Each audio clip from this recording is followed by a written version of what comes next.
Assalamu alaikum wa rahmatullahi wa barakatuh. Bismillahir Rahmanir Rahim. Alhamdulillahi Rabbil Alameen. Allahumma salli wa sallim wa barik ala Rasulika Sayyidina Muhammadin wa ala ali Sayyidina wa Maulana Muhammad. Dear brothers and sisters, greetings of the peace. Cloning. What does it mean? Cloning is making of duplicate of an organism or cell. It could be either through natural method with an identical twins or through the scientific methods. We can mainly categorize the cloning into three. The first one, gene cloning, which duplicates the genes or segments of a DNA. Secondly, reproductive cloning, which making the copy of an entire animal. Thirdly, therapeutic cloning, which produces embryonic stem cell. It is to utilize these cells to cultivate healthy tissue for replacing the damaged or diseased tissues within the human body as a kind of therapeutic process. Some tissues are damaged or diseased, so through this therapeutic cloning, some tissues are created to use for replacement.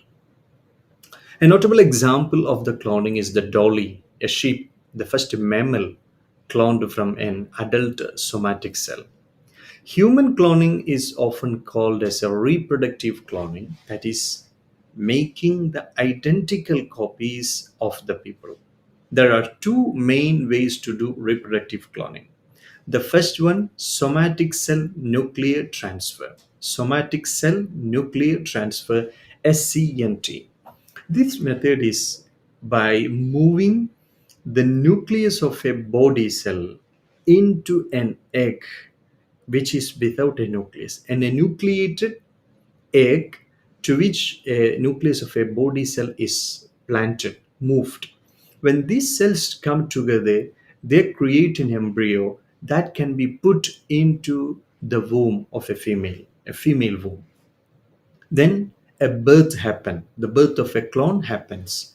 The resulting baby will be the copy of the person who provided the body cell, inheriting all its DNA from that one parent. That is the first category. The second one, embryo splitting. It is like that natural twinning begins by fertilizing an egg with a sperm. Then a embryo is formed. The embryo divides into identical cells which are separated and nurtured into the individual embryos mirroring the original embryo. This method replicates twins without genetic modification. These are the two types of reproductive cloning. When we discuss human cloning from an Islamic perspective, we have to say in the premise that Islam encourages scientific research. For example, the first Quranic ayah is Iqra bismi rabbika alladhi khalaq khalaqal insana min alaq. It's asked to read and to think about the creation of the human being. However, it is not just like you can do whatever you want to do. Islam provides certain guidelines to ensure the well being of the people and to prevent all the potential and the impending harm. With regards to the human cloning, Islamic view is of the prohibition. From an Islamic perspective, human cloning is prohibited. It is because of the several reasons. The first reason is interference with the natural order of the creation. It is a manipulation of God's creation. Islamic teachings emphasize preserving the natural order of the creation of Almighty Allah subhanahu wa ta'ala. We can call it Sunnatullah. And Quranic verses also warn against altering the inherent design of the mankind, indicating this kind of alteration or tampering with the creation of Allah subhanahu wa ta'ala is taghyiru khalqillah. It is the Satan's act. It is the actions, and this is the way how shaitan works with the human people. Secondly, it is the violation of the fitrah. Islam respects and protects the innate nature, the fitrah of the humanity. Considering any act that goes against it is prohibited. Any action which is against the fitrah, which is a prohibited act. Fitratallahi allati fatarannas alayha. Fitra, what is the fitra? reproduction with both sperm of a man and egg of a woman, whereas the cloning is asexual reproduction. No need of a sperm, no need of an egg. That is why it is against the fitra, is a primordial nature set by Allah subhanahu wa ta'ala. That is why we say human cloning is prohibited.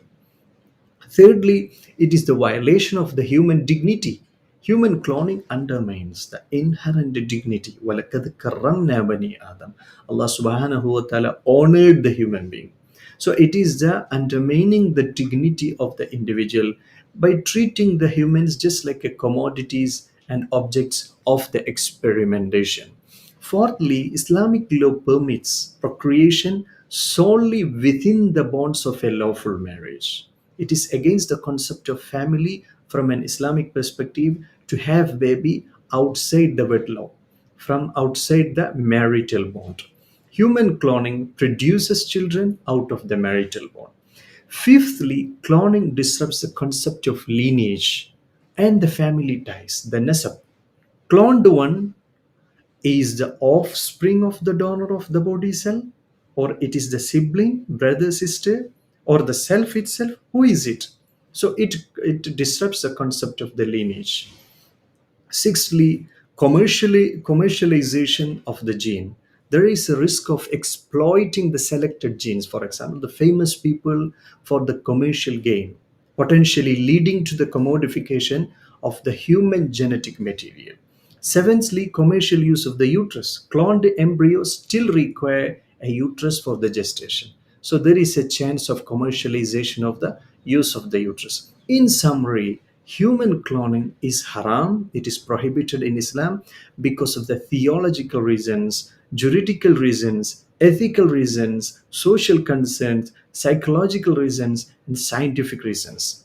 It is viewed as a threat to the religious beliefs, a distortion of the human God's creation, a violation of the human dignity, a disruption to the family life, a source of confusion regarding heritage and the lineage regulations. So it is prohibited from an Islamic perspective. Let's explore more. See you again. Thank you very much.